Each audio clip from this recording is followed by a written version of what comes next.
మన మీద దాడి చేస్తున్నప్పుడు సత్యాన్ని చెప్పు. అవును నిజమే, నా గతం బాలేదు, నిజమే నా పాస్ట్ లైఫ్ ఏమీ బాలేదు, నేను చాలా తప్పులు చేశాను, ఎవరికి తెలియకుండా ఎవరికి కనబడకుండా ఎన్నో ఆలోచనలతో కూడిన పాపాలు చేశాను, ఎన్నో తప్పుడు క్రియలు చేశాను, ఎన్నో చూడకూడదు చూశాను. అయితే నా దేవుడు నాకు ఇలా సెలవిస్తున్నాడు, నా పాపములు ఎంత ఎర్రగా కనబడినా, ఎంత కెంపు వలె, ఎంత నీచముగా దేవుని దృష్టికి కనబడినా, యేసుక్రీస్తు వారి రక్తంలో కడగబడని పాపం అంటూ ఏదీ లేదని నా దేవుడు నాకు వాగ్దానం చేశాడు. నువ్వు చెప్పేది అబద్ధమని చెప్పు.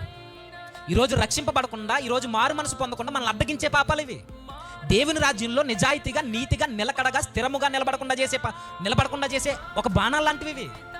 కానీ దేవుని వాక్యం చెప్తుంది, మీ పాపంలో ఎంత ఎర్రవి కానీ, అంటే ఒక పోలికనిచ్చి మాట్లాడుతున్నాడు. నువ్వు ఎంత ఘోరమైన స్థితిలో ఉండు, నీ గతాన్ని నేను చూడను.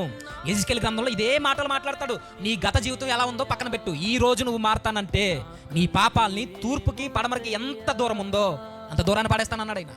మరలా జ్ఞాపకం చేసుకుని అన్నాడు.